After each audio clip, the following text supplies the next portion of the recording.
देखला ढेर दिन भइल चेहरा देखा जा छतवे पखाड़ बने गलिए में आ जा दूगो आम रखल बने कहू सधा जा।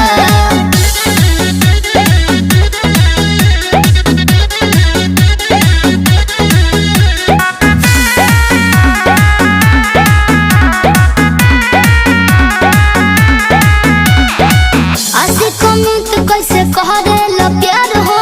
रहेला इतना तू डर के लागे नयो रंग बचे सकेडी लाजे लिहाजे गाँव घर के